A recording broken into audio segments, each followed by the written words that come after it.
Sí, Vale. sí. Pues decía que me quedaba impactada por tu presentación, Beatriz, pero acabas de resumir tantas cosas en tan poco tiempo que, vale, enlazaré con eso. Es un placer estar aquí y además es un placer porque no solo vosotras os quedasteis enganchadas en la jornada, yo también me quedé enganchada a vuestro proyecto y a vuestra manera de trabajar. Así que sí, es verdad que os tengo un cierto cariño especial. Y yo creo que hoy cuando Beatriz me ha planteado participar, la verdad es que en los foros con los que trabajo más regularmente, como puede ser vuestro caso, está habiendo espacios de reflexión que me parecen importantes, que me parecen transformadores en el amplio sentido de la palabra. No sé muy bien todavía, ni yo ni nadie, hasta qué punto vamos a ser capaces de plasmarlos o de concretarlos en cambios estructurales, pero desde luego sé que andamos todos metidos en una especie de proceso de conciencia que tiene una parte positiva y una parte no tanto. Una parte positiva que tiene que ver con el aprendizaje, evidentemente, pero hay una parte que tiene que ver con el tono vital, ¿no? Yo creo que estamos todos muy cansados, muy cansadas. Hay una tristeza de base anclada en la gente. Y eso se nota en todo, se nota en la manera en la que la gente se coloca, en la manera en la que llega a un grupo, en la manera en la que te cruzas por la calle, en la manera en la que miras, en esas ojeras que tiene la gente cuando va a salir, que comentabais antes, ¿no? Cuando va a salir en las videoconferencias. Es decir, yo creo que tenemos que hacer un esfuerzo de conciencia y yo voy a empezar, voy a poner la... me tenéis que, dice, inhabilito la función de compartir pantallas para los participantes. Ahí Me va. tenéis, me tenéis que dar la opción para que ponga la transparencia. Si no hablo sin las transparencias, pero para que la Vale, gente vale, me vale. pueda... Si quieres, yo sigo hablando y a ver si lo podéis... Eso. Porque... A ver, a ver. ¿Quieres? Sí, sí, sigue hablando, Pepa, sí. Vale. Intentamos solucionarlo. Exacto. Da Si igual. no, no pasa nada, ¿eh? Si no lo hago sin transparencias, pero No, no. te voy a cambiar a hospedadora y a ver ¿Sí? si así te da la opción de Sí, más cosas. efectivamente, ya me la ha dado. ¿Has visto qué Vale, rápido? Solucionado, muy bien. vale. A ver, espérate que estoy intentando llegar a presentación para que lo ponga así. Pues eso, os decía que a mí me parece que hay que empezar por algunos elementos para este proceso de conciencia en el que andamos metidos. Yo os voy a contar algunas claves que a mí me están resultando esenciales para comprender lo que está pasando, ¿no? Y para poderme posicionar como profesional y como persona en lo que está pasando. La primera clave es entender lo que es un trauma colectivo. Concepto que para todos los que hemos trabajado en contextos de emergencias en determinados momentos era un concepto esencial, pero que era un concepto desconocido para la mayoría de la gente, porque evidentemente no habíamos vivido, por suerte, en la mayoría de los casos, traumas colectivos. ¿Cuál es la diferencia entre un trauma individual y un trauma colectivo? Porque esto es algo positivo, ¿eh? Hay que empezar por aquí y hay que explicarlo porque es muy interesante. La diferencia entre un trauma colectivo y un trauma individual, los traumas colectivos generan a medio y largo plazo mucha menos sintomatología y mucha menos problemática. ¿Por qué lo hacen? Porque en el trauma individual hay un mecanismo que se activa, que no se activa en el trauma colectivo, que es el siguiente. Cuando una persona está viviendo una situación de trauma, para poder sobrevivir, ya sabéis que una situación de trauma, por definición, es una situación que nos supera, que el ser humano o la persona que lo está viviendo se siente incapaz de manejar y de salir de la situación que está viviendo y de poder manejarla. Entonces, para poder tener una sensación mínima de supervivencia, cuando uno está en una situación de peligro, se activa toda la parte de nuestro ser que tiene que ver con la supervivencia. Esa parte que tiene que ver con la supervivencia necesita sentir que controla la situación. Una situación traumática, por definición, es una situación que provoca una sensación de falta de control. ¿Qué es lo que el ser humano hace para sobrevivir a eso? ¿Qué activa para sobrevivir a eso? Activa una cosa que a medio y largo plazo es muy dañina, pero que en esos momentos permite sobrevivir, que es la culpa. Todas las personas que han vivido experiencias traumáticas individuales se sienten culpables de lo que les ha pasado. Y hablamos de personas que pueden haber sido víctimas de abuso, víctimas de alguna forma de maltrato, víctimas de diferentes, incluso las personas cuando tenemos accidentes de coche, aunque haya sido un accidente, lo primero que pensamos es que hemos sido nosotros los que lo hemos provocado. ¿Por qué? porque esa culpa conlleva lo que en psicología llamamos un locus de control interno, es decir, una sensación de que yo soy el causante. Esa sensación de yo soy el causante de lo que está pasando conlleva automáticamente el pensamiento y la vivencia de si yo cambio o dejo de hacer lo que estoy haciendo, esta situación desaparecerá.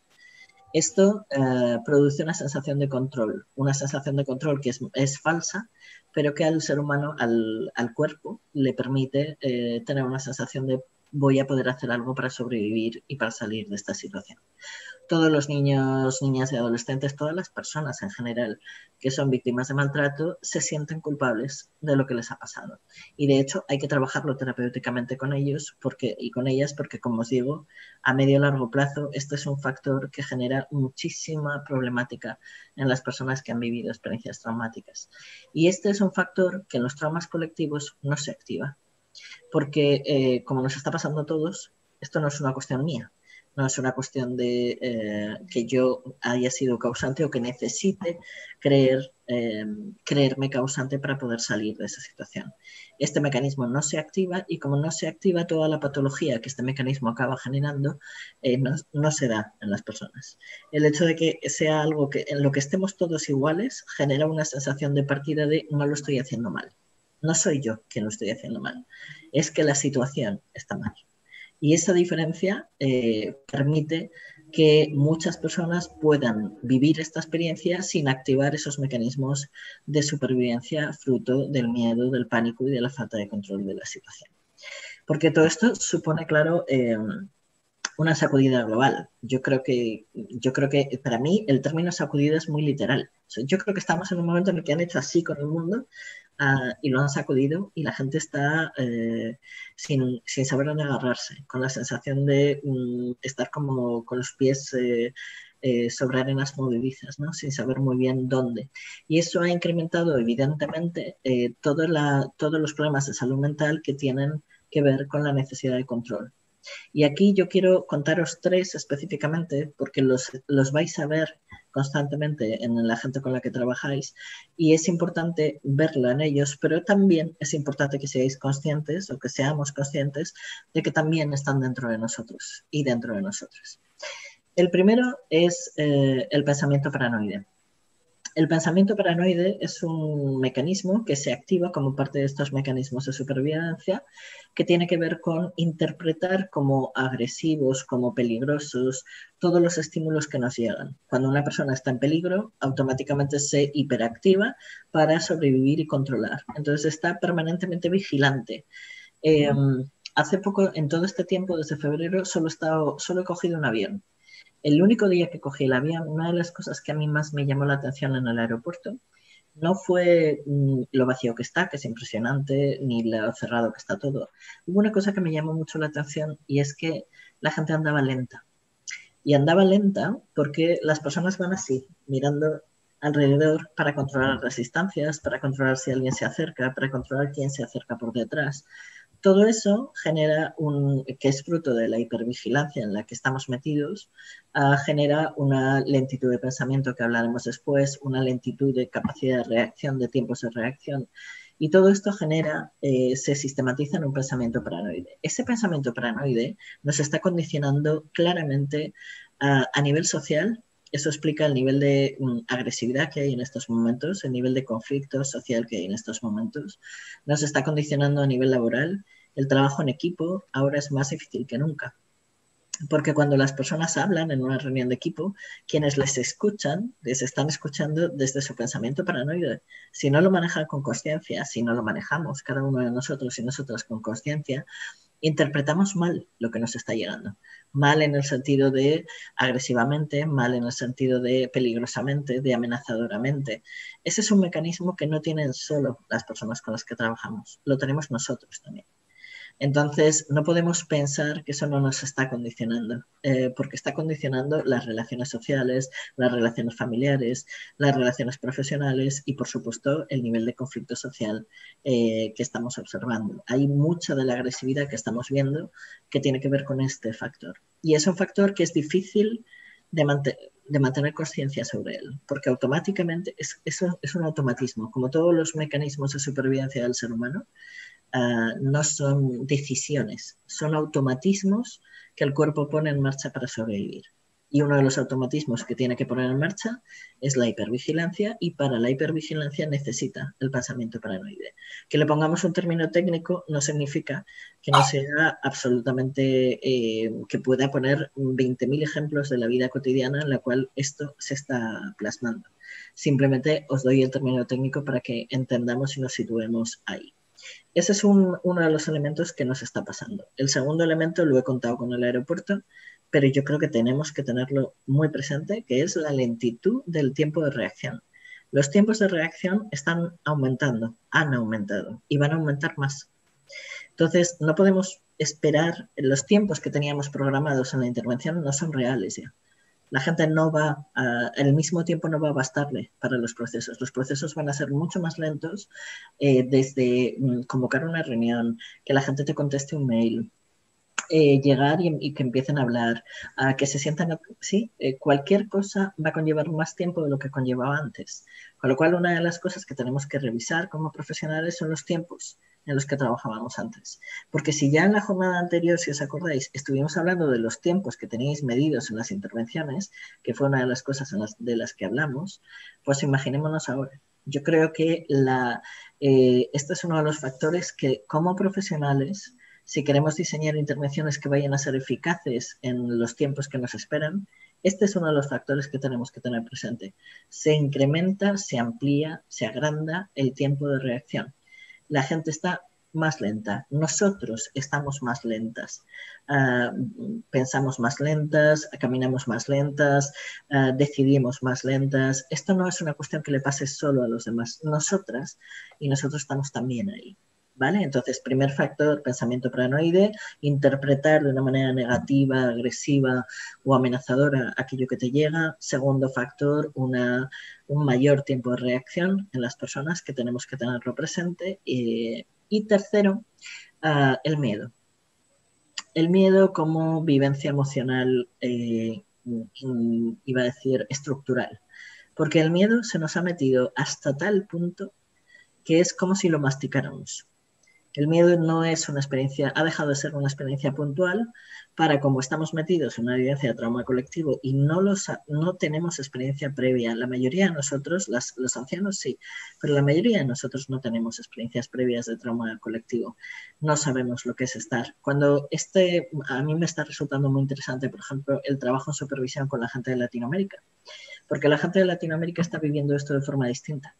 ¿Por qué? Porque ellos han vivido tantos terremotos, tantos maremotos, tantos huracanes, sobre todo cuando trabajo con la gente de Centroamérica, que para ellos esto no es nuevo. Esta vivencia de falta de control, esta vivencia de provisionalidad, esta vivencia de no sé qué hacer, esta vivencia de lo que me sirve hoy ya no me sirve mañana, esta vivencia para ellos no es nueva. Para nosotros sí. Nosotros vivíamos en un mundo en el que creíamos que controlábamos.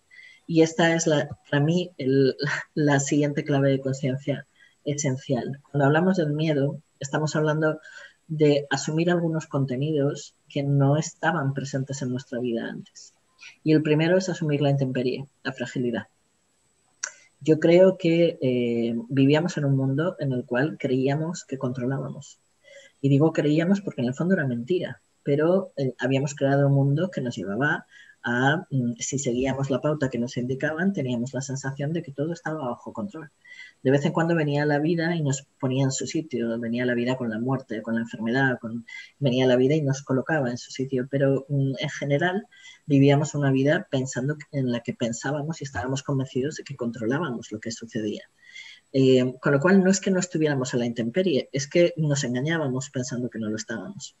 Eso ha desaparecido.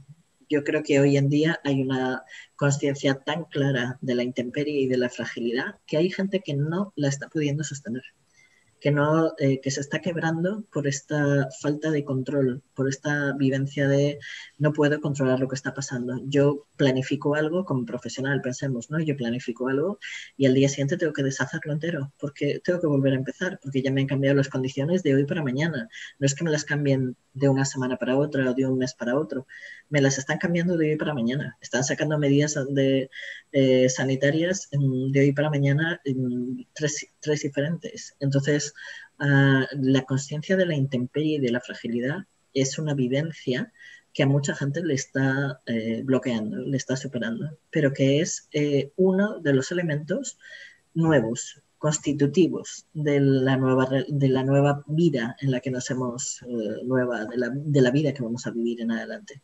Es decir, todos nosotros, esto nos ha transformado. Ya no podemos pensar que vamos a ser las mismas personas después de haber comprendido hasta qué punto estamos a la intemperie. Del mismo modo que nadie va a ser capaz de ver una terraza igual, ya para todos nosotros, para todas nosotras, una terraza ha pasado a tener un valor que no tenía antes del confinamiento. Y la gente cuando se plantea comprarse casas ahora mismo está buscando otras cosas.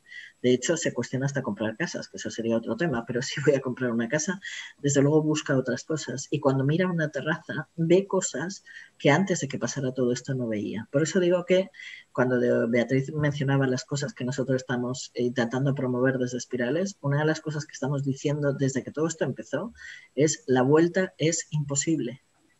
O sea, todos estamos manejando el miedo desde querer creer que esto va a pasar y vamos a volver. Y eso es mentira. Hay cambios que son estructurales y uno de los cambios estructurales es este. Una vivencia como esta te hace consciente, sin vuelta, de la intemperie real en la que estamos viviendo, de lo frágiles que somos. Y eso a ninguno de nosotros y nosotras, por la edad que tenemos en la mayoría de nuestros casos, nos han educado para esto. Nos han educado para creer que podíamos controlar, que podíamos dirigir nuestra vida, que planificáramos, que proyectáramos, que dirigiéramos, que estudiáramos, que planificáramos una carrera profesional, que estructuráramos, que hiciéramos una hipoteca de 30 años, porque por supuesto que dentro de 30 años íbamos a estar en el mismo sitio que estamos ahora. Todo esto ha desaparecido. Y eso no podemos pensar que es un cambio que tenga vuelta atrás. Es un cambio que te transforma como persona. Hay cosas que cuando las vives ya no puedes hacer como que no las has vivido. Segundo cambio estructural, el somos todos uno. Por primera vez, al menos desde que yo nací, al menos desde que yo tengo uso de razón, por primera vez el ser humano tiene una vivencia constitutiva de especie. Es decir, una de las cosas que nos ha enseñado el COVID es que es imposible poner puertas al aire. Que de esta o salimos todos juntos o no salimos. Que no hay fronteras, que no hay diferencias, que da igual el dinero que tengas, el lugar en el que vivas, no da igual exactamente porque hay factores que no da igual, pero creo que me entendéis en esto. Pero lo que digo es, esto es una cuestión de especie. No es una cuestión de país, no es una cuestión de zona, es una cuestión de especie. Esa vivencia de especie, esa vivencia de interrelación, no la teníamos. Habíamos compartimentalizado el mundo, compartimentalizado hasta un punto enfermizo en determinados casos, pero lo habíamos compartimentalizado. Eso se ha deshecho. Y a partir de ahí, esto va a provocar transformaciones importantes, porque el entender que si no salimos todos juntos, no salimos, todo lo que se está poniendo ahora encima de la mesa con la vacunación y con qué vamos a hacer para vacunar a 40 millones de personas, eso es pensar como especie. Con todo lo bueno y malo que eso conlleva, porque puede que las decisiones que se tomen no conlleven pensar como especie, pero en cualquier caso, el hecho de que sea para decir que no, ya implica haber pensado en especie. Ese es un cambio estructural. El miedo, como lo decíamos antes, y un último en el que yo quiero incidir porque afecta, en mi opinión, directamente a vuestro trabajo, que es la necesidad de la presencia física, de los seres queridos. Es decir, una de las cosas que la decíamos y la contábamos una y otra vez, que si el vínculo, que si el apego, que si la presencia física, hablábamos de ello, daba igual. Cuando la gente se vio encerrada, confinada y sin acceso físico a la gente que amaba, cuando la gente tuvo que despedir y enterrar a gente sin haberla visto, sin haberla podido abrazar, sin haberla podido besar, cuando la gente tuvo que prescindir de la presencia física, es cuando la presencia física ha adquirido un valor como lo de las terrazas, un valor que no tiene vuelta. Cuando ahora nos abracemos, cuando volvamos a abrazarnos, el abrazo va a ser diferente. Cuando planeemos determinadas cosas y planifiquemos determinadas cosas, la presencia física ha pasado a tener un valor que no tenía previamente. Y eso ha transformado y va a transformar muchos de los roles profesionales en los que trabajamos. Porque el rol sanitario, por ejemplo, el cómo muchos de los profesionales sanitarios se han dado cuenta por esta experiencia de la importancia de la presencia de la familia acompañando al enfermo, de cómo cambiaban las cosas, cómo cuando hemos visto las imágenes de los sanitarios poniéndoles los móviles a los enfermos para que pudieran hablar con sus familias al menos. Todo esto transforma tu rol profesional como profesional sanitario y a nosotros, en el trabajo que vosotras hacéis, directamente nos afecta. ¿Por qué? Porque ¿cuál es uno de los problemas que estáis teniendo en la gente con la que trabajáis? Claramente, que no puede ver a su gente, que no puede verla físicamente, que está sola físicamente. Y yo quiero enfatizar el físicamente porque estar sola físicamente es algo más que estar sola emocionalmente. Es diferente de estar sola emocionalmente. Yo puedo estar solo físicamente, pero no emocionalmente. Yo puedo estar solo físicamente y no, o sea, solo emocionalmente y no físicamente. Hay que diferenciar. Y esa soledad física es una soledad que no tiene que ver solo con no tener las necesidades básicas cubiertas. Tiene que ver con no tener algo. Para mí con los niños es muy claro, porque una de mis preocupaciones en estos momentos es con el tramo 06. Yo estoy muy preocupada con el tramo 06 porque en el tramo 06 se gesta la consciencia, la conexión interna corporal y la consciencia, la identidad física de las personas. Igual que aprendemos a reconocernos en el espejo, aprendemos a conectar internamente con nuestras vivencias corporales y emocionales. Esto lo hacemos en conexión con un otro. Es decir, es la relación con otras personas o con otras cosas la que nos permite la conexión interna con nosotros. Voy a poner un ejemplo muy tonto, pero muy gráfico. Si yo me doy un golpe con una pared, eso me da conciencia de dónde está mi cuerpo y de cuáles son los límites de mi cuerpo. Así adquirimos, cada vez que nos caemos de niños, adquirimos, por eso es importante que los niños se caigan, porque adquieren la conciencia de su propio cuerpo. Entonces, este proceso de generación de la conciencia, de la conexión interna, que como sabéis es esencial para la protección, para la generación de una protección y de un desarrollo sano, esa conexión interna no se puede generar si no tengo contacto con otras personas o con otras cosas. En este contexto en el que hemos limitado ese contacto de una manera tan estructural, podemos estar produciendo un daño en el tramo 06 que no estemos viendo y que sea irreparable o de unas dimensiones que ahora mismo no podemos ni siquiera dimensionar o concebir. La falta de conexión interna interna de los niños les va a afectar a tantas áreas de su desarrollo que ahora mismo no podemos medirlas. A esto me refiero con la presencia física, porque esa conexión interna no se genera diciendo, ay, cómo te quiero, desde el otro lado de la pantalla, ¿no? Primero, hay una diferencia entre ver la imagen física de una persona, ya hay un elemento físico, a no verla. Hay una diferencia y la hemos vivido y la hemos entendido entre el teléfono y la videoconferencia. Todos la hemos aprendido en este tiempo. Y hay una diferencia entre la videoconferencia y tocar a una persona. Entonces, el contacto físico con una persona te devuelve la conexión interna contigo mismo. Cuando una persona está en una situación de mucha vulnerabilidad, de mucha fragilidad, esa conexión física con otras personas le devuelve una conexión interna consigo mismo que le permite rehacerse. Entonces, este es un tema cuyas consecuencias a día de hoy no podemos medir. Y yo creo que tenemos que tenerlo presente, porque en los próximos años y nos quedan muchos años por delante todavía para trabajar. En los próximos años esto lo vamos a ver. Y lo vamos a ver de una manera clara en patologías que tengan que ver todas con la falta de conexión interna. Patologías que tengan que ver con las conductas autolesivas como una manera de conseguir esa conexión interna. Y eso es peligrosísimo. Las patologías que tengan que ver con conductas sexualizadas y relaciones sexuales desmedidas desde una búsqueda de la conexión física. Patología, bueno, podemos, ya lo hablaremos si queréis después, pero en la parte de preguntas, pero a mí esto me parece un elemento importante y esto es un cambio estructural. Esto no son cambios que tengan vuelta, no son cambios temporales, son cambios que pueden, dependiendo del tramo de edad en el que estemos, pueden tener mayores o menores consecuencias, pero desde luego la conciencia que hemos adquirido todos y cada uno de nosotros del valor de la presencia física no va a desaparecer. Ese es un tema que va a condicionar las relaciones que tenemos y que de hecho en un trabajo como el vuestro ese es un elemento que tenemos que poner encima de la mesa porque la falta de presencia física en la vida de mucha gente, la soledad física de la vida de mucha gente es un elemento al cual que tenemos que mirar y vamos a mirar de una manera distinta a partir de ahora claramente.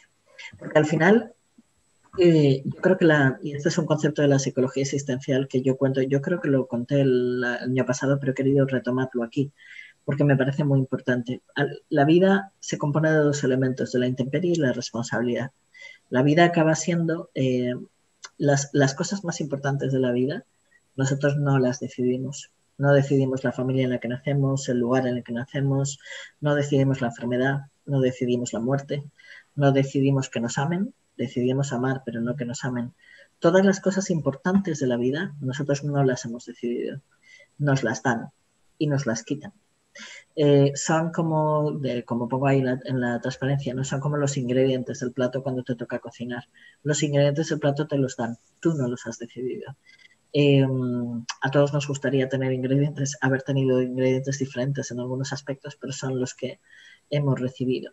Pero hay mucha gente que, como decía antes, no soporta la conciencia de la intemperie, no sostiene el ser consciente de no controlar los ingredientes, de no poder decidir esos ingredientes, de no poder decidir dónde nace y cuándo se muere, de no poder decidir la enfermedad, de no poder decidir la vulnerabilidad en el amplio sentido de la palabra. Hay mucha gente que no puede con esa intemperie.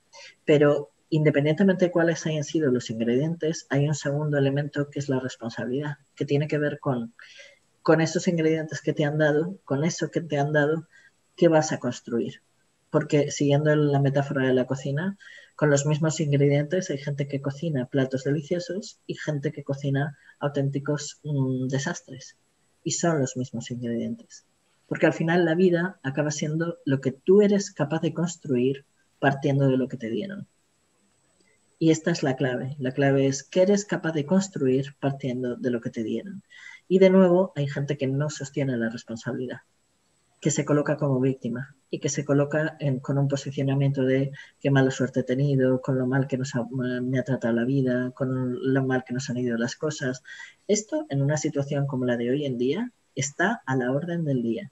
Hay gente que está bloqueada por la intemperie, que no puede, que se ha quedado bloqueada por el miedo, por el pánico, por la certeza y la conciencia de no puedo controlar lo que está pasando, da igual lo que haga, hasta puedo tener unas mínimas medidas de seguridad, pero la certeza que todos tenemos de, por mucho que tengamos las medidas de seguridad, como no sabemos realmente qué está pasando, ni cómo hay tantos casos que nos explican, tantas cosas que nos explican, que poder vivir con la sensación de, por mucho que yo tome las medidas de seguridad, puedo enfermar. Esa es una certeza que mucha gente no puede sostener. Y del mismo modo, tenemos mucha gente que no sostiene la responsabilidad y que está queriendo que otros cocinen, que está queriendo que otros decidan, que está queriendo no asumir la responsabilidad de lo que está pasando.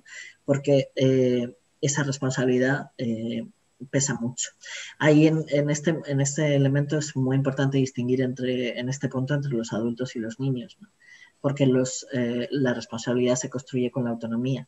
Solo cuando uno es autónomo es capaz de ser responsable. Por eso los niños necesitan ser protegidos, porque no tienen autonomía suficiente para responsabilizarse de su propia vida y protegerse a sí mismos. Dependen de otras personas que les atienda y les cubra en esa intemperie. Cuando vas haciéndote mayor, vas adquiriendo autonomía y con la autonomía vas adquiriendo responsabilidad sobre tu propia vida. Cada uno de todas y cada una de nosotras tenemos que asumir la responsabilidad sobre qué vamos a hacer con todo esto que está pasando. Si cualquiera de nosotras nos hubieran preguntado, estoy segura de que ninguna de nosotras hubiéramos elegido vivir el COVID. Ninguna. Porque el COVID es un ingrediente del plato, es un ingrediente de intemperie. No lo hemos decidido. Ahora, lo que la COVID suponga para cada uno de nosotras y nosotros depende de lo que hagamos con ella, de lo que hagamos con esta experiencia. Hay gente que esta experiencia le va a servir y le va a transformar en positivo. Hay gente que le va a dañar.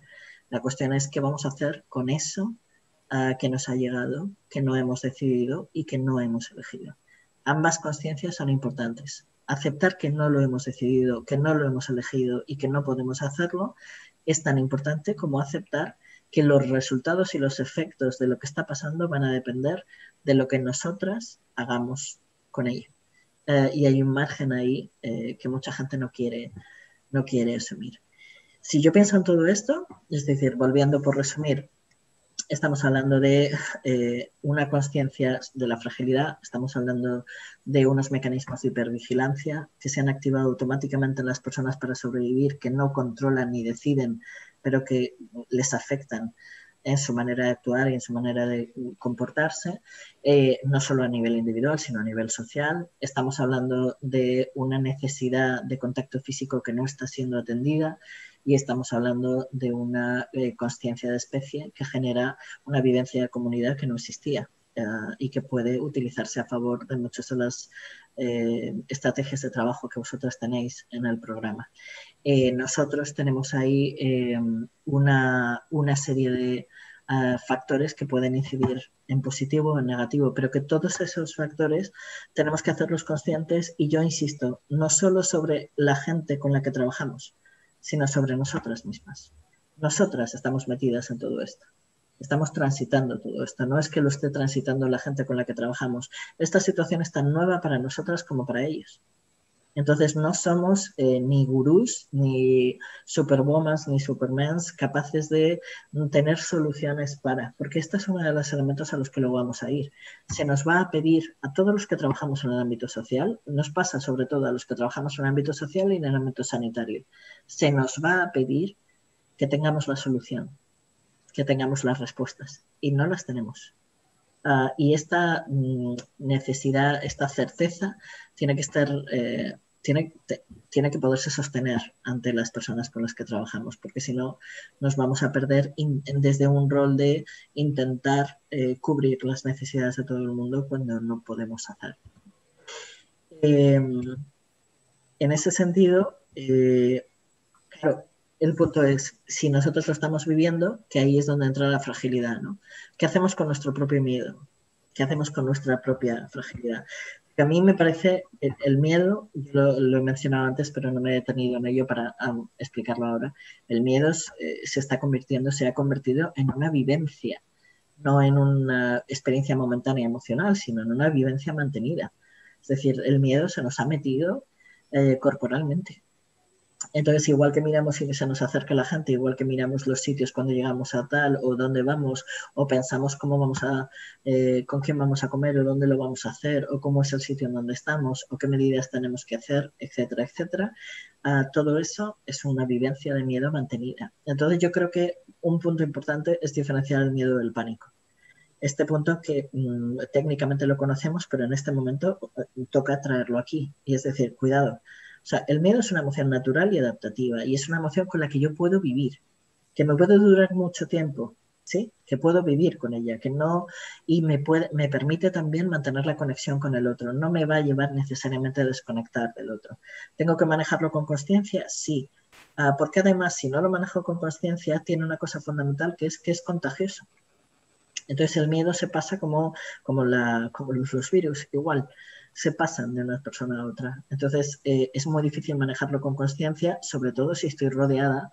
Por eso son los fenómenos de pánico colectivo, porque el miedo contagiado se convierte en pánico. Entonces hay que tener presente que todos tenemos miedo, que eso se va a mantener en el tiempo, que puedo conectar emocionalmente con el otro a pesar del miedo.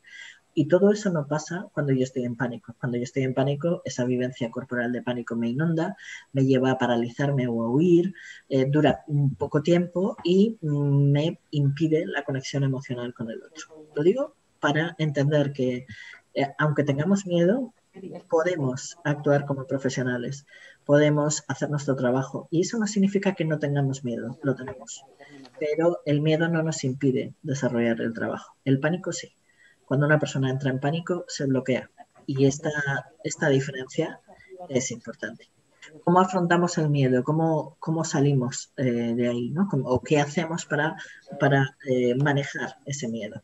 Pues yo os he traído aquí 4 cosas que a mí me parecen fundamentales, porque es las que yo conozco y sé que funcionan para manejar el miedo propio. El primero es la integración social. O sea, hay que hablar del miedo. Hay que contarlo, hay que ponerle palabras, hay que hablar de ello, hay que salir hacia afuera. Salir hacia afuera nos hace fuertes, aislarnos nos hace vulnerables. Tenemos que encontrarnos con otras personas y no estoy hablando de encontrarse físicamente, sino de encontrarnos con otras personas, de salir hacia afuera, de hablar de lo que nos está pasando, de no disimularlo, no negarlo, de narrarlo, de contarlo, de compartirlo. Tenemos que salir hacia afuera. En la medida que salimos hacia afuera, además, hacemos lo segundo, que es la integración emocional de la experiencia a través de la mentalización, que se llama técnicamente.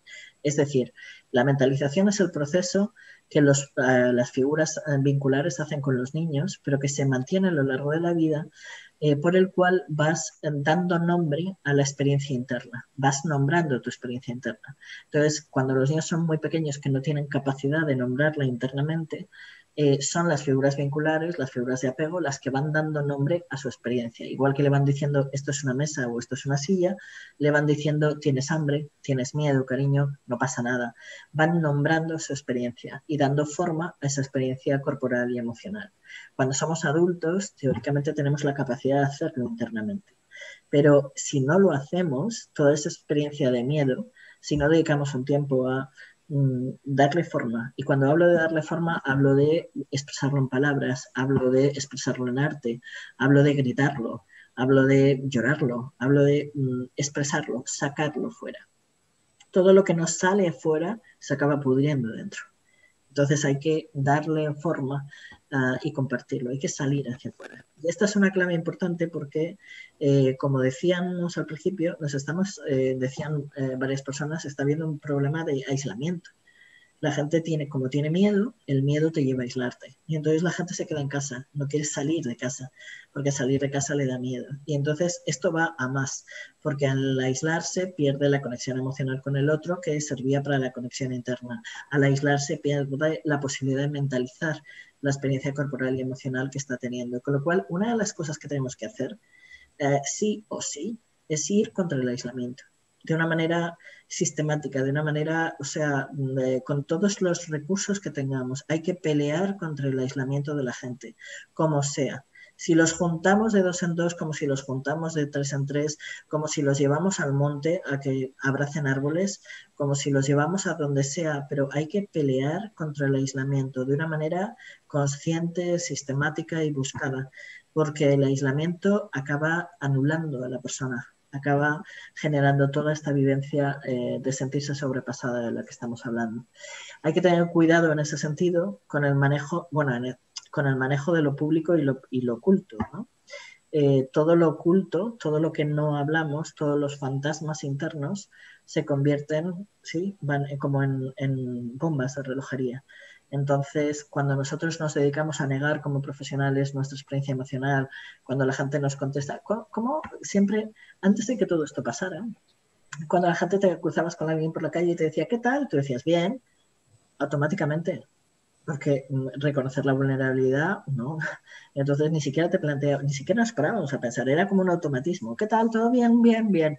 Y cuando le preguntabas a alguien por la calle, ¿qué tal? Y te decía, buf, fatal. Uno se quedaba así como, no era la respuesta que uno esperaba.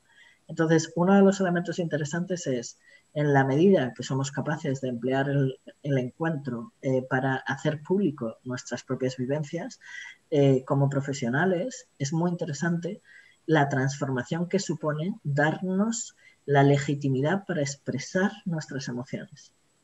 Es decir, entender que en este contexto expresar lo que estáis viviendo es una intervención profesional. Con todo el rigor técnico que estoy diciendo lo que estoy diciendo. En este contexto, que seáis capaces de decir, ¿qué tal estás, fulanito? Porque yo estoy hecha mierda. Que seáis capaces de decir eso es una intervención técnica profesional. ¿Por qué? Porque en la medida que vosotras seáis capaces de decir eso, permitiréis que el otro lo haga, legitimaréis que el otro lo haga, le daréis un ejemplo de cómo hacerlo, sostendréis emocionalmente ese contacto. Si vosotros llegáis desde el ¿qué tal? ¿Todo va bien? Venga, no te preocupes, que vamos a salir de esta, va, que no pasa nada, venga ya. A partir de ahí estáis negando una experiencia emocional. No estoy diciendo que os vengáis abajo desde el pánico, espero que me estéis entendiendo, no estamos hablando de eso, pero sí estamos hablando de ser referentes de mentalización de lo que está pasando. Y lo que está pasando es que la gente tiene miedo. Si eso es lo que hay, vamos a nombrarlo, vamos a darle posibilidad a la gente de que pueda nombrar eso. Y vamos a nombrarlo desde el sostenerlo emocionalmente, desde el, sí, estoy hecha polvo, a veces estoy cansada, a veces no sé qué hacer, a veces esta sensación es muy rara, todo esto es rarísimo. Empezar una conversación así genera un tono emocional diferente y legitima un proceso de mentalización que necesitamos que la gente haga. Y un último elemento, para manejar el miedo hace falta la conexión corporal. Entonces, si hoy en día la conexión corporal con otras personas la tenemos tan limitada, hay que buscar formas de conexión corporal individuales. Entonces yo a la gente le estoy diciendo, es el momento de bañarse, no de ducharse, de bañarse. Es el momento de hacer yoga individualmente. Es el momento de salir a la naturaleza, el que tenga la fortuna de tenerla más o menos cerca y de abrazar árboles y de tumbarse en la hierba aunque haga frío. Es el momento de decir, hay formas de conseguir esa conexión corporal que no implican el contacto social. Entonces hay que trabajar ese contacto corporal porque la conexión corporal es la que va a conseguir regular el miedo. Regular todos esos mecanismos de hipervigilancia de los que hablábamos antes. Entonces, hay formas de conexión corporal que se pueden trabajar, que se pueden meter y que se pueden incluir que no implican el contacto social. Y hay que llevar a la gente a que tenga pautas. Es el momento de hacerse una comida rica, de sentarse a comerla con cuidado, con detenimiento. Es el momento, ya os digo, de darse un baño con espuma, tranquilo. Es el momento de hacer este tipo de cosas, porque eso te permite conectar corporalmente de una manera y regular todo lo que vas viviendo emocionalmente, aunque no puedas conectar físicamente o contactar físicamente o tener contacto social en este sentido, ¿no? Entonces, en este contexto, imaginaos la importancia del equipo. Imaginaos la importancia del encuentro con el equipo y del trabajo en equipo y del trabajo corporal, ¿no? Con todo lo que eso conlleva. Porque al final, en este contexto, yo creo que nuestro mayor reto es brindar seguridad en un contexto de emergencia. Y evidentemente, la seguridad, y esto lo hablamos el año pasado hasta la extenuación, la seguridad solo se obtiene a través de la afectividad. No hay seguridad sin afectividad. Pero hay que tener claro que la seguridad no es una idea. Yo no me pienso seguro, yo me siento seguro. La seguridad es una vivencia cotidiana. Yo siempre pongo el mismo ejemplo para explicar lo que es la seguridad. Cuando somos pequeños y nos levantamos por la mañana, hay un momento súper chulo que es cuando te levantas por la mañana, suponiendo que en casa las cosas vayan bien, y uno abre los ojos y ya el olor del desayuno te llega, las sábanas calentitas, la casa caliente. Cuando uno se hace madre o padre, se da cuenta de la cantidad de cosas que tus padres han tenido que hacer para que tú te despiertes así. Pero para ti es una vivencia. Tú te levantas, es como un aire que respiras. La seguridad es como un aire que respiras. Das por hecho que el desayuno va a estar en la mesa. Das por hecho que la cama va a estar caliente. Das por hecho un montón de cosas que forman parte. ¿Por qué las das por hecho? Porque forman parte de tu vivencia cotidiana. Entonces, la seguridad no es un pensamiento. La seguridad es una vivencia. Y esa vivencia es la que ha desaparecido. Porque ahora la vivencia que hay es una vivencia de miedo. Constante, permanente. Yo me acuerdo, lo he contado varias veces, le pedí permiso y lo he contado varias veces, pero porque para mí así fue muy gráfico. Yo me acuerdo cuando los niños pudieron salir por primera vez que yo hice trampa, porque mi hijo acaba de cumplir 14, pero entonces tenía 13, con lo cual tenía que salir conmigo. Pero como llevábamos confinados mano a mano él y yo todo el tiempo, dije, mira, lo que necesitas es perderme de vista. Así que coge la bici y vete durante una hora a montar en bici y vuelve. Y si te para la Guardia Civil, les dices que tienes una mala madre que te ha mandado solo a montar en bici. Cuando volvió de esa hora en bici, tuvo la primera crisis, en todo el confinamiento lo llevó bien, pero la primera crisis fue ese día. y tuvo una crisis tremenda en la cual su frase, la frase que repetía constantemente durante esa crisis fue: me han robado mi vida, quiero que me devuelvan mi vida. Decía, las calles están vacías, la gente lleva mascarilla, no quiero esta vida, mamá, yo quiero mi vida, me han robado mi vida. Y pensé, no encuentro mejor forma de describir la experiencia. O sea, la vivencia que hay hoy en día es una vivencia de miedo. Salir a la calle es una vivencia de miedo desde el principio. Entonces uno tiene que entender que construir vivencias de seguridad en este contexto es mucho más complicado. Hacer que la gente se sienta tranquila. Esto se ha suavizado mucho conforme ha ido pasando el tiempo y la gente ha ido viendo que más o menos gestionaba. Hay mucha diferencia entre unos sitios y otros. Yo también lo estoy viviendo mucho.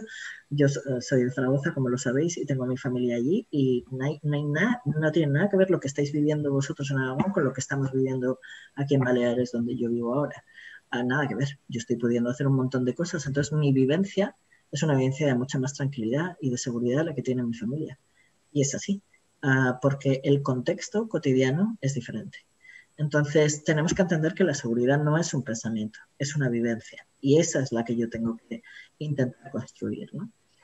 Entonces, en ese sentido, cuando yo pienso en cómo sentirnos seguros, pues vamos a pensar en cosas muy importantes. La regularidad y la predictibilidad, todo lo que tiene que ver con las rutinas que estoy generando. ¿Cuáles son las rutinas que tenemos ahora si no tenemos rutinas? Si hemos ido cambiando las rutinas cada 2 por 3. Entonces, ¿cuáles son las rutinas en las que está la gente con la que trabajamos? ¿Cuáles son nuestras rutinas? La fiabilidad, el no mentir, el no disimular, el no engañar. La fiabilidad es la que genera seguridad. El tener una red afectiva sólida, la gente que está acompañada se siente mucho más segura a pesar del contexto que la gente que está sola, evidentemente. Entonces, tener una red afectiva en estos momentos marca la diferencia. La flexibilidad, esto es esencial. La seguridad no se consigue con la rigidez. La rigidez genera el miedo a que esa estructura se rompa. Las estructuras rígidas son fruto del control. Entonces, las estructuras sólidas, seguras, son estructuras flexibles, que son capaces de adaptarse a los cambios. Cuando yo diseño una estructura profesional, un programa, tengo que diseñar un programa que sea capaz de adaptarse a distintos tipos de usuarios, y sin embargo, en los últimos años, que esto es una de las cosas en las que yo creo que vamos a mejorar, en los últimos años habíamos especializado tanto la intervención, tanto compartimentalizado tanto la intervención, que habíamos perdido flexibilidad, porque era para un determinado tipo de usuarios, en un determinado tipo de contexto y de una determinada... No, tenemos que ir a estructuras mucho más flexibles, que sean capaces de adaptarse a distintos contextos y a distintos tipos de usuarios. Y, por supuesto, la confianza. A la seguridad no se llega por el control, se llega por la entrega. Entonces, los contextos que generan confianza como para entregarse son los conceptos que generan seguridad, no los contextos de control. ¿Qué pasa con nosotros y nosotras? ¿Qué pasa con nuestra propia protección ante el dolor de los demás, ante ese miedo? Porque tenemos 2 riesgos como profesionales clarísimos, que son el distanciamiento y la sobreimplicación.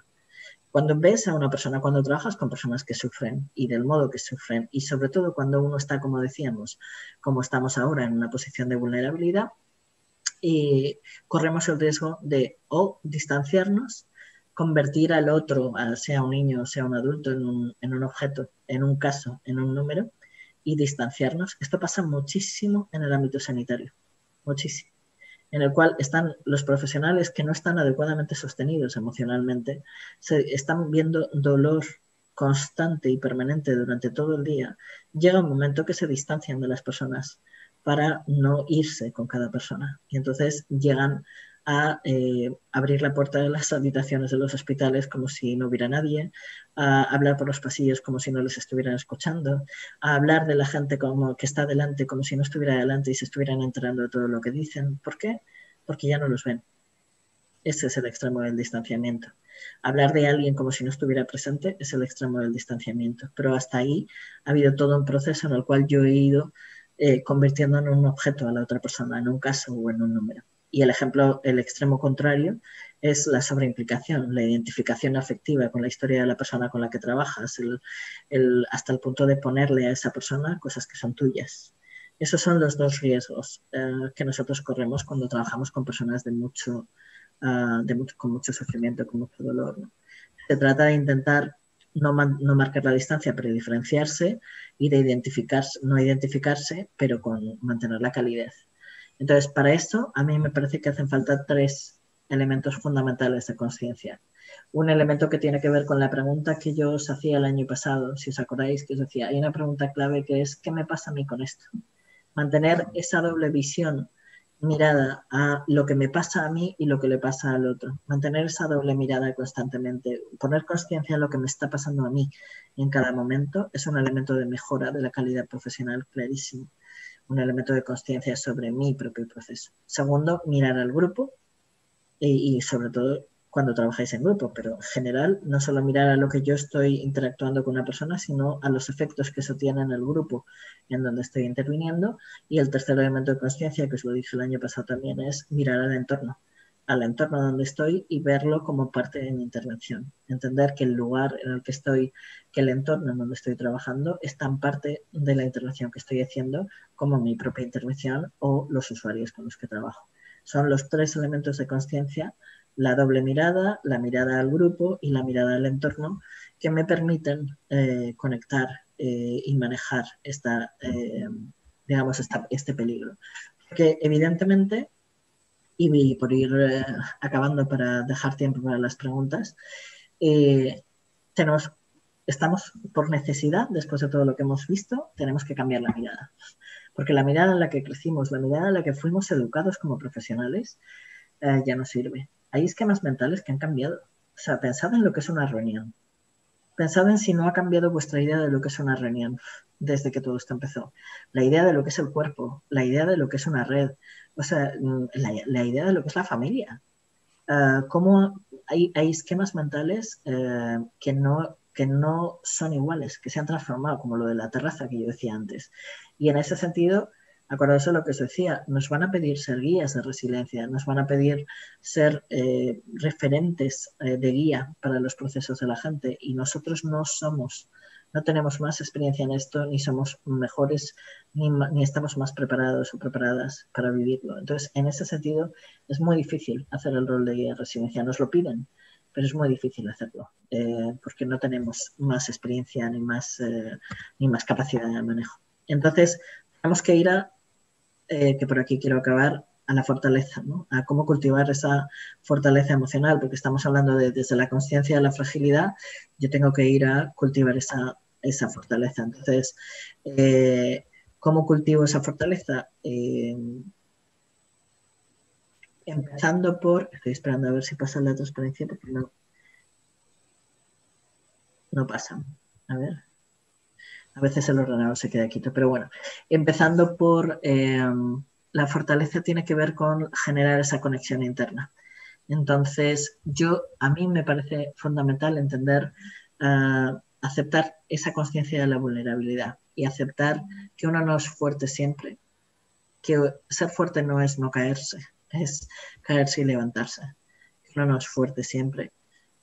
Y que protegerse no implica controlar el entorno, no implica generar una burbuja alrededor, porque eso es imposible.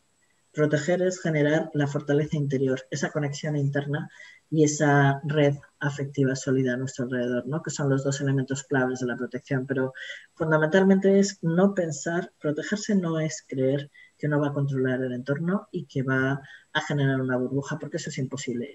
Antes lo teníamos que saber, pero ahora lo tenemos que tener claro. Es imposible, no hay burbujas. No hay burbujas donde esconderse, no las hay, ni físicamente ni emocionalmente. Entonces, la protección no puede venir de controlar el entorno, la protección viene de la conexión interna que te sirve para identificar una situación de riesgo. Entonces, recordemos que la fortaleza no tiene que ver con ser invencible, con no caer, es ser consciente del miedo, no negarlo, y lo mismo con la tristeza y con la rabia, no negarla ni huir de ella. Significa sobrevivir en situaciones extremas como fue el confinamiento, que todos sobrevivimos. No vivimos, sobrevivimos. Hicimos lo que había que hacer, que era sobrevivir, levantarse cada día, cumplir el día y volverse a acostar, y el día siguiente estuvimos sobreviviendo, no vivimos. Una vez que estamos volviendo a salir a la calle, gradualmente, ahora sí que estamos viviendo como a medias y con esta cosa de esperando que se pase, pero estamos volviendo a vivir. La cuestión, por eso los procesos ahora, como os decía, por eso la gente está mucho más triste ahora. Porque en la vivencia ahora sí que ya no es de burbuja. La gente ya se está empezando a dar cuenta de que esto no se va a pasar. Esto no es una cosa que vaya a ser 3 meses que nos metemos en casa y todo se pasa. Toda esa fortaleza, la fortaleza emocional no viene de creer que no va a pasar nada ni que no vamos a caernos. La fortaleza viene de reconocer la propia fragilidad y de pedir ayuda. Por eso las dos claves de la protección son la conexión interna y la red afectiva, porque para poder pedir ayuda tengo que tener a alguien a quien pedir ayuda. Entonces nadie es auténticamente fuerte solo. Nadie es fuerte solo. O sea, nos hace falta una red para ser fuertes.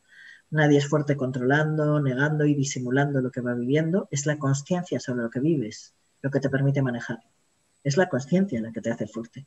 No decir que estás bien cuando no lo estás, no aparentar que estás bien cuando no lo estás, sino ser consciente de que no estás bien, porque así buscarás la solución. Entonces, lo que te hace fuerte es la consciencia de cómo estás. Y, por supuesto, nadie es fuerte siempre. O sea, es imposible ser fuerte siempre. Hay momentos de debilidad, de agotamiento, de cansancio, de no puedo con mi vida.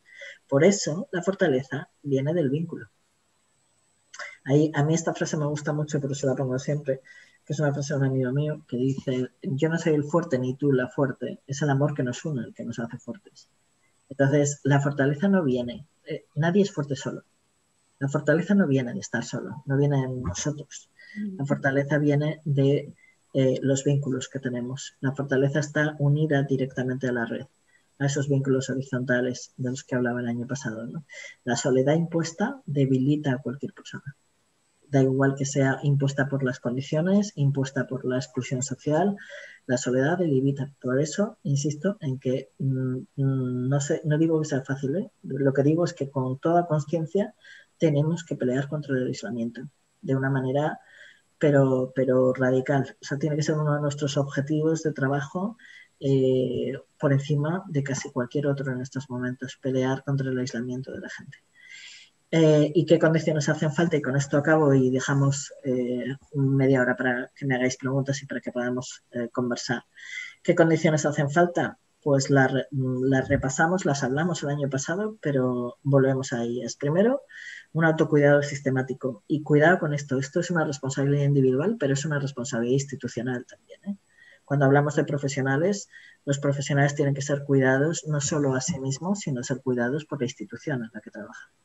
Entonces, aquí hay un elemento, pero es imposible hacer todo esto si no estamos bien.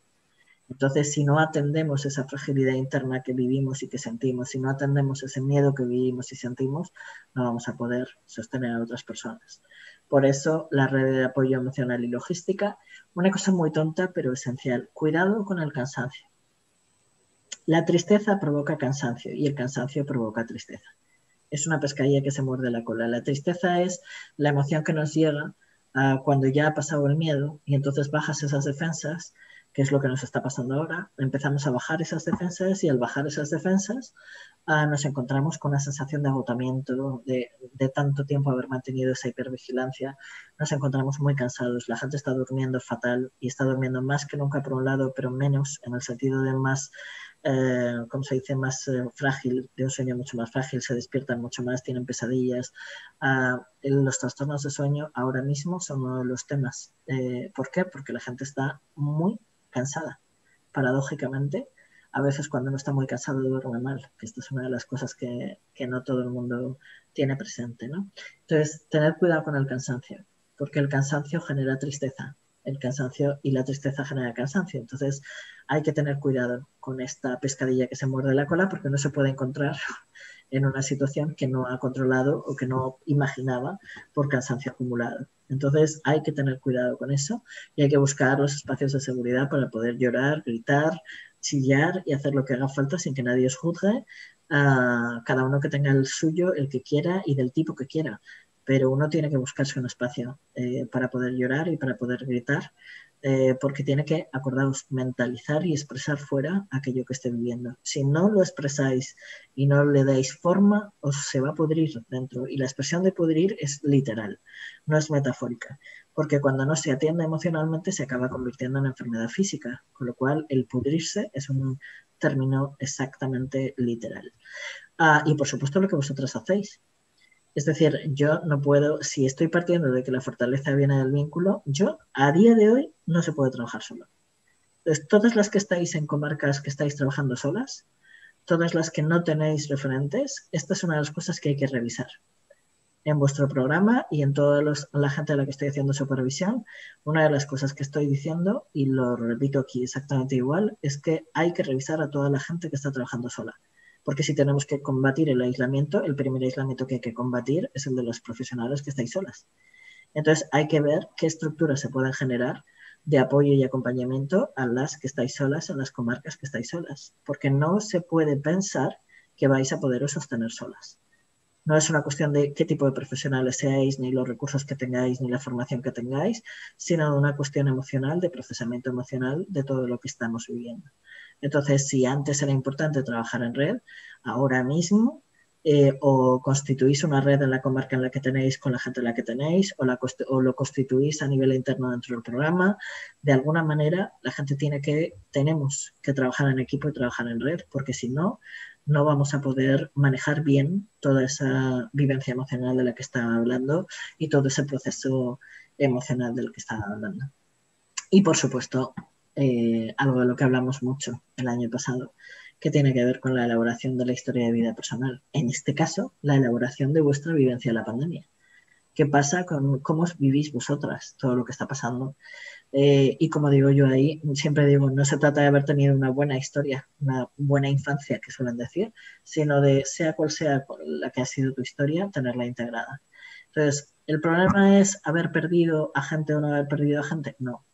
El problema no es ese, el problema es cómo integro el duelo. Hay gente que ha perdido a gente y no ha podido integrar el duelo porque no ha tenido ni la oportunidad de despedirse, y hay gente que sí ha podido integrar el duelo. Entonces, ¿cuál es el tema? Si han perdido o no han perdido a gente, o si han podido integrar esa experiencia.